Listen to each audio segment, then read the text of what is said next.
What's happening in the shops, what's happening in the salons is lots of people are putting up on the forums that they don't want any more staff because it's too much trouble. So they're trying to make their businesses a bit smaller and sometimes going down to just themselves.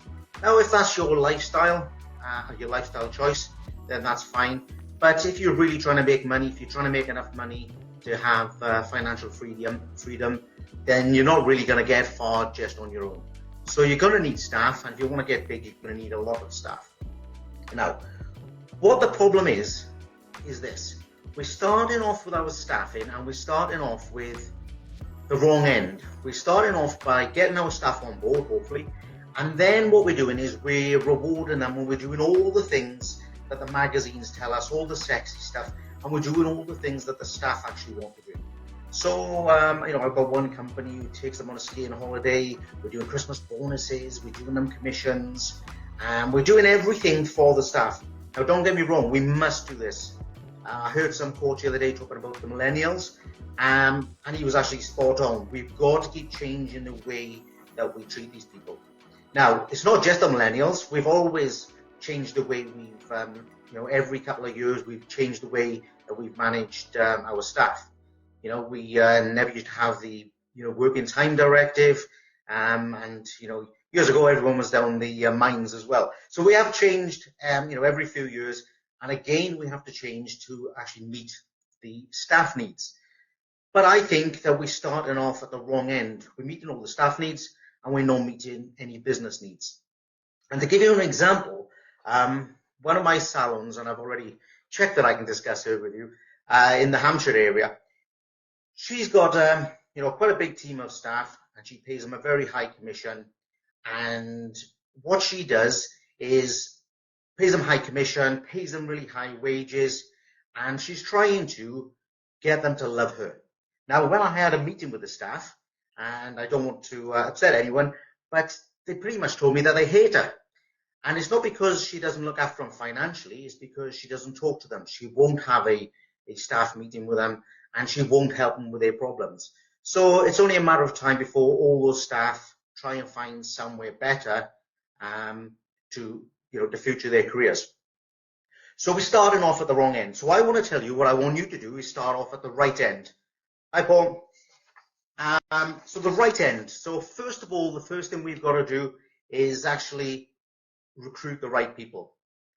We get into a desperate situation and we start recruiting the next person that comes through the door, and we just start a cycle of we get someone on board, we get them in, we get them cutting hair, or we get them doing a beauty treatment, or whatever it is your salon's doing. And because you get the wrong person in the first place, we actually then end up just going through the motions until they upset you enough times and you upset them enough times, and you depart and we start all over again. So the recruitment process is absolutely the most important thing you can do to make sure you get the right staff. And you've got to do that. To get the right recruitment process, you've got to be tough and thorough and keep going through a number of interviews and other processes that suit your business. If you want to talk about a recruitment process, inbox me, or I'll do another video. And in fact, as I'm going through this, if there is anything you want me to do another video on, or you want to maybe have a personal one-to-one free Skype session just on that one issue, I'd be happy to do that as well. So the recruitment process itself, I can tell you some systems and some ways that I use when I'm coaching a salon. But the most important thing is you don't rush in to get in the first person that walks in the door just because you think that they can, cut through a bit of hair for you. Now, this is really a contentious one, and if there's a few of you on here, I know this will go both ways. But if you're a salon, and if you're a salon owner that really wants to do well, you should have a combination of recruitment processes, including training your own staff really, really well. But one of them you shouldn't shy away from, and that's going off and headhunting someone. If you're trying to expand your salon, you're going to need the best people that are around, the best people that exist. And sometimes the policy has to be, see what your competitors are doing, and if you can find the right person, don't be afraid to go and headhunt that person. Now, you're going to have to reward them. Hi, Christina. You're going to have to reward them, and you're going to have to look after them just like anyone else. But don't be afraid to go to them instead of just waiting for them to come to you. Because whilst you're waiting for them to come to you, all sorts of things can happen, including you struggling financially. Now, once you get people on board, the next thing is to never, ever, ever stop recruiting. So if you only need 3 staff in your salon and you get up to your quota, don't stop. You now need to make sure that you keep on looking for the next best person. Okay, so that means all your websites, all your social media, everything that you're doing, you're always advertising that you're looking for the right person. Keep doing trade tests, keep doing interviews, keep looking for the best people out there. What we do is we eventually get to a team that we think we like. We've got 3 people or 10 people or 20 people, depending on the size of your salon, and then we stop. And then once we stop, 1 or 2 people leave, maybe for genuine reasons, and then our capacity drops as well, and we back into the cycle. So never, ever, ever stop recruiting. Keep looking for the next best person. Okay, so we get the people on board. Presumably they're the right people for us. Now, the first thing you need to do is make sure that these individuals have got a contract. So many of you have got no contracts at all, so that's going to make it really difficult for you later on when you're trying to sort out disciplines or any other issues with the staff. But also, half the time, half the time, the member of staff doesn't actually know what they should be doing and what they are bound by. I do get a kind of a little worried with some salons. I go in and they've written out these contracts that they've made up, or the accountant has made up, 2 or 3 sheets of A4. And to be quite frank with you, half the time they wouldn't be legally binding, even if you had them. So half the salons haven't got them. The other high percentage haven't got them that are legally binding, and half of them just don't sign them anyway. Now, there are implied terms and conditions, and I don't want to get technical on you, but what you really should do is get hold of a good organization like the National Hairdressing Federation, sign up to them, get proper contracts. They're legally binding, they're updated every year or 2, and once you pay your membership, you don't have to pay anymore. You can get updated ones every year or 2. So get a contract, make sure it's legally binding. Now, before they start, make sure that you sit down with them and go through every line in the contract. Don't just throw it at them and hope that they come back the following week with it all signed. Go through them. Tell them what the sickness procedure is. Tell them what the holiday procedure is, the absence procedure. Explain to them what their breaks are. Explain to them their starting times and their finishing times. All that sort of stuff in detail. Which kind of really leads me to their induction day. So what's happening on their induction day is that they come in, and at very best, most of the salons are getting people in and say, look, watch what's happening for today, and then tomorrow, whatever their skill is, get in there, do the nails, do the hair, do the cutting, do the perming, do the setting, whatever it is they're doing. You're going about it wrong, guys. You really should already have your salon standards. And you need to spend maybe a week, maybe 2 weeks, maybe longer, actually training that person on everything you want them to do. Everything from how to use the washing machine for doing towels, but right through to the cutting standard. Do you want them on the gents, this is, on the barbers maybe? Do you want them to shave every neck? And how do you want them to shave every neck? Do you want them to gown up in a certain way? Well, then show them how to gown up in a certain way. Do you want them to use the coffee machine? Make sure they can use the coffee machine properly. If you want them to mix color by weigh-in, make sure it's weighed and it's not measured, etc., etc., etc. Oh my God. Hi, Paul. How are you? So don't just throw them into an induction day, whiz through their contract, show them where the fire exits are and the toilets, and say start. Invest. If you have to invest your time personally, these people are going to be more effective much more quickly, and they're going to kind of mold into your salon much sooner as well. So please invest. The induction day, turn it into induction week. Now, you don't have to do it all yourself personally. I used to, when I had my salons, I had salon managers, and I would dedicate the salon manager to them for the week, and they would go through every single step. The customer service, You know, what do they say when they open the door, when they answer the phone? You know, when they're taking appointments, do they move them to stop 15-minute gaps and so on? There's so much to do in a proper professional salon these days. You can't expect these people who might not have come from the same type of salon as yours to be as, you know, as good. So we've got a really, really good induction. Now we're going to get down to the nitty gritty. The reason that your staff come to your business, from your point of view, is to generate sales for you, to generate money and ultimately generate profit. So that means you've got to target how much money you want these people to make for you. So many salon owners, again, do not want to talk about money unless they are, hi Nikki, good to see you. So many of these people don't want to actually talk about money. I'm talking about salon owners. The staff want to talk about money because they want to see how much they are going to get. So what I want you to do, or what I recommend you do, is you work out a target for the member of staff. Now, in a haircutting, hair/barbering type salon, it's usually 3 or 4 times their wages. In a beauty salon with something like with SMP, or in a hair extension type business, it could be more, maybe 5 or even 6 times their wages. It doesn't really matter. I'm not really going to tell you what their target is. What I'm saying is you've got to set them a target the day they start or even before they start. And then that target, so if they're getting paid £400, then they've got to have a target of £1,200 or £1,600 a week.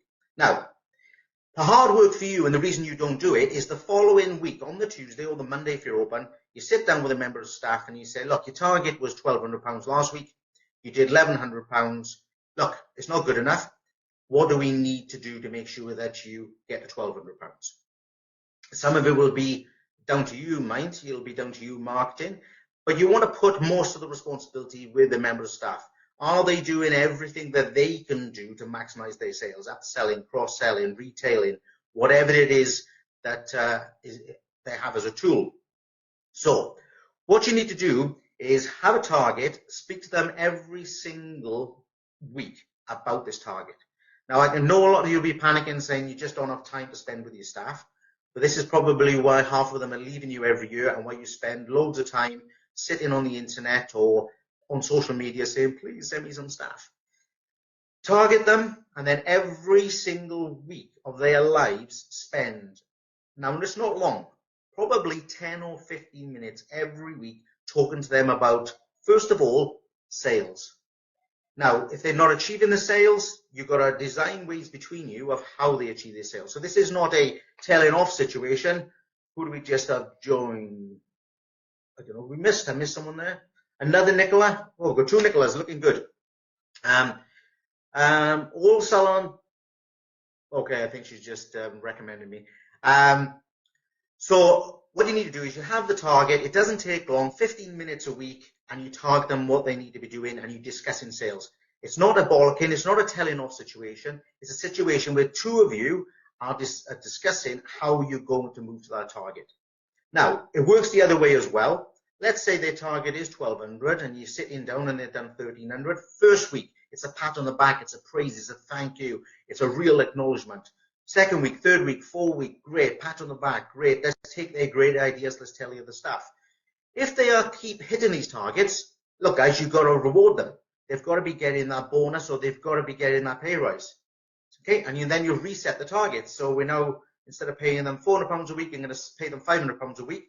But now they can have a target of 1,500 or 2,000 and the process starts all over again. Okay?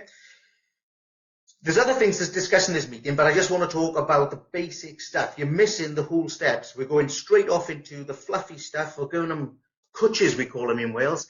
Cuddles. We're loving our staff, but we're not actually targeting them and getting them to the state that they need to be in. So they're going to have a financial target. And we also want them to have a retailing target. Now, it's up to you whether you want to do that as a financial target or as a percentage of the customers. Now, I do a whole massive retailing session. I guess because of my background and because I've had a number of salons, retailing is absolutely one of my passions. And if you guys want me to do a retail session like this, where we talk through all the pros and cons, drop me a line on here, or drop me a line on Facebook, or on the top of the page is my email address, and I'll do a retail session. But the point is, you've got to hold them accountable for retail as well. And when you're sitting down talking about their retail figures, if they're not achieving them, you've got to discuss why not and how they can. And if they are, you've got to take learning from it. And if they are all the time, then please actually reward them. You know, this is the time to give them coaches and love, is when they're doing something good, not just for turning up or just being your staff. When they are performing and giving you something, it's time to give them some love. Okay, so Christina just said yes, please. So I'm guessing that's for the retail session. Okay, so I've had to make some notes. It is a checklist, so I need to check myself as well. Now, you can't just hit them with these figures and expect them to perform. You're going to identify lots and lots of things that they are not going to be good at. Excuse me, it's a lot of talking, this is. Okay, so what you should be doing at least once a year, and I know some salons doing this 2 or 3, 4 times a year, but a minimum of once a year, maybe one review. We've got to do an appraisal with the staff. So this appraisal is a matter of sitting down with a member of staff and talking to them about, first of all, their past performance, but you shouldn't be discussing anything that you haven't discussed with them already, because don't forget, you're talking to them every single week, every single week, every single week. At this appraisal, though, you want to forecast with them the things that they or both of you need to do to develop them as people. Okay, so develop their, could be their cutting skills, it could be their customer service skills, it could be their retailing skills. Doesn't really matter. Whatever you guys agree on has got to go into the result of an appraisal. Okay, these actions in the appraisal will mostly be skill-based or skills-based for the members of staff. Now, when you're sitting down on that Tuesday or that Wednesday morning and you're discussing with a member of staff, look, you hit your target, you didn't hit your target, the next thing to discuss is, look, we've agreed that you're going to go on a cutting course, or you're going to go on to a colour course with a colour house. What have you done about it? How far have we got? When is it happening? How did it go? Has it increased your sales? What have you got to learn? Are you coming to every training night?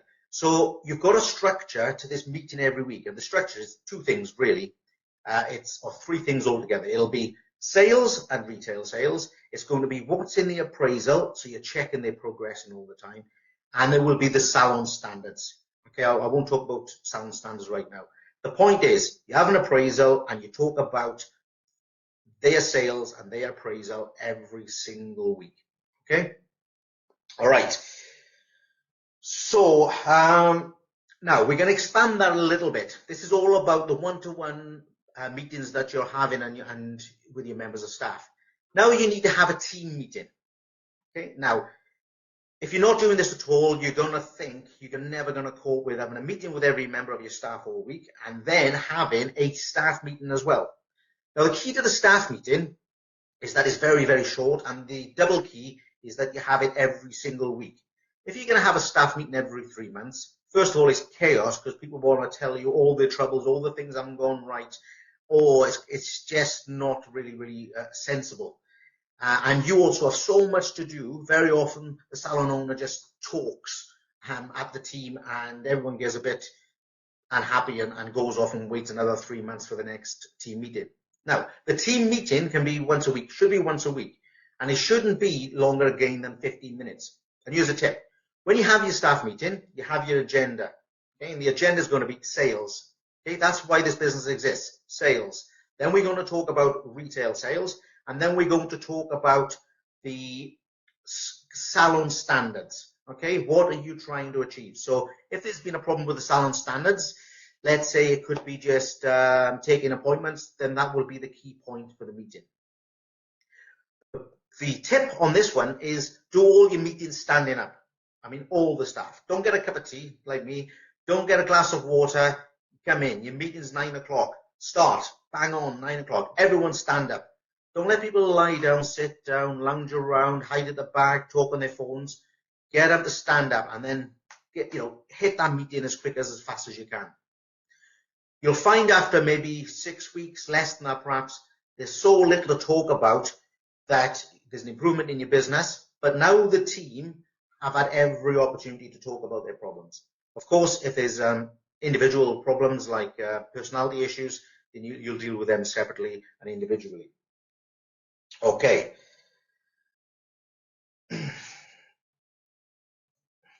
Now, I know this sounds harsh, and I'm guessing you're probably going to think this is to do with my retail background, and it is in a way, but like I said, I've had a number of salons and a number of other companies. If you're going to monitor these people on performance, and you're going to invest all your personal time having these meetings, and you're going to invest these times doing appraisals, and you're going to invest all this time coaching and loving and cuddling them all day long, you've got to get to a point where you are prepared to reward them, and you've got to be at a point where you're prepared to get rid of them. Okay? So if you're going to cuddle them and you're going to pay them and you're going to do whatever, commissions and bonuses and incentives, and you're training them and sending them on courses, and they're not performing for you, you've got to be ready to get rid of them. Don't wait for them to be in a position to get rid of you. You get into a position, follow the procedures. There's plenty of legal procedures. I wouldn't tell you to do anything different.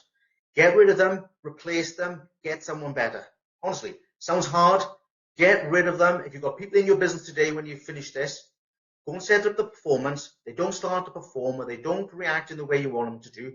Get rid of them. Get someone else. And don't hold on to them, please. Please, don't hold on to them because you don't think there's anyone better out there. It's such a terrible mistake. When I had my salons, I did this. When I started off, I wouldn't get rid of some people. I thought there's not going to be anyone better.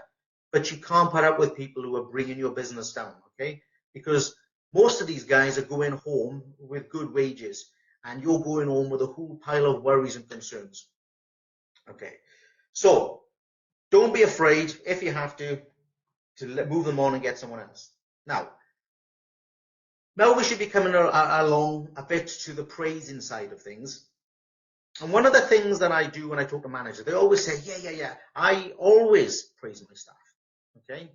And I do listen to them, and I watch them as we're going through the coaching days, and they do it. But what they do is, they do it when we shut the door at the end of the night after time, and we go, yeah, thanks for everything you did today. And do you know what? It means absolutely nothing. You're just going through the whole motions of just saying a thank you, so you can say, I said thank you. Whenever you're praising someone, whether it's in the middle of the day, or whether it's the end of the night, or whether it's on the phone or on social media, make sure you're thanking them for something specific. Say, well done, Carl, right? You did a great job on Mrs. Davis today. That colour was absolutely fantastic. It was amazing. Well done. Thank you very much. Okay? Make sure that they can see that you are identifying specific things and that you are bothered about what they really are doing. If they do something really bad, we're very specific. We say, you were late this morning. We're very specific. We don't say, you're generally really bad. So we shouldn't say that you're generally really good. We should say, look, you're fantastic at this. Well done. Thank you so much. Okay. So, you've recruited the right people. You're being very firm with them. You target them for performance. You're thanking them for specific things that these guys are doing. Reward them. Absolutely reward them. The amount of money, if you're targeting them, it doesn't really matter. In essence, if you're paying them £100 an hour, if they are delivering for you £300 an hour, don't be mean, don't be tight, but they must hit these targets. Okay, so keep rewarding them. Otherwise, they're going to sense that there's better things out there for them. The money is not the main reward, by the way. So what people are really, really looking for, definitely a financial reward because they've got lives of their own to pay for, but also responsibility. Okay, people want to be the next senior stylist, the next artistic director, the next salon owner half the time. Okay, so they're looking for responsibility, and they're looking for finances, and they're looking for rewards. So you really, really have to be smart about what you're doing.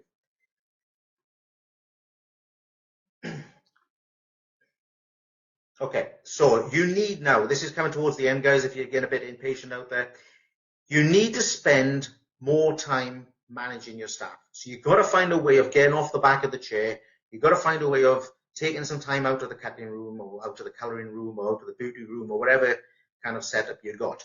You've got to spend more time managing your staff. It's the biggest asset. It's the biggest cost to your business. There's no way you can grow without having fantastic, fantastic staff. Hi, Carol. I haven't seen you for ages. So dedicate more time to your staff. Make sure that you're clear that you're looking after them. And think more about yourself. Now, nearly finished. 2 more things. First of all, those of you out there who are just fantastic hairdressers, fantastic barbers, fantastic therapists, fantastic spa owners, whatever you're doing, you've got to take a step change in 2018. You can no longer be the best nail technician in the town. You can no longer be the best hairdresser. 2018 and the future, trust me, you have got to be the best business owner. I got salons phoning me all the time. Half the time I can't take them on because they're not the type of business that I can work with, because they are just going to, not develop themselves. So whilst you're thinking about, I'm going to train everyone on colors and nails and SMP and microblading and all these things, spend some time thinking about what you are going to train on. Train on how to look after your team. Train on how to do marketing properly. Train on how to do organizational skills. Train on how to manage your staff. Please train yourself. And lastly, nearly lastly, if you want to ask me any of these things, please email me. I haven't had many questions on here today, so that's cool, but I'm nearly finished. Now, the last thing is, unfortunately, most of the things I've just told you, you can't easily apply to self-employed people, okay? So the rent-a-chairs, the rent-a-rooms, I don't like that word, but the leasing type people. The leasing type business isn't the easiest type of business when you're trying to expand, okay? And for most people, I usually discourage it because they are self-employed people and you have no control. So if you need control, you're really going to have to go for employed people. And I've tried both over the years myself. I haven't found a format where self-employed people really work, especially if you're trying to expand. If you want someone to have the same commitment as you, someone will work their socks off and really join you in delivering the future, then you're really going to have to go for employed people, I'm afraid. There are some things we can do for self-employed, and it's in the original contract, but on the whole, they're self-employed, you can't do anything at all. So if that's your problem in your salon, start thinking of a way of converting over. So I'm pretty much done, unless anybody's got any questions they want to whiz up on the screen. I'm going to send this video out again tonight, so if you put questions on here tonight, I will still answer them. If you want to inbox me, I'll answer your questions. At least tell me if you think this kind of video is any use to you. If it's not, I've got plenty of other things I could be doing. If it is, I'll do more of them. If you want to do another rerun of this in a few months, we'll do that as well. Okay, look, Carl Hinder, Salon Help. I can help you guys out there do whatever you want to do. We're best at really getting you guys moving, getting you moving fast. Developing the owners is one of our key things. But for now, thanks for joining me. Have a great day, guys. Thank you.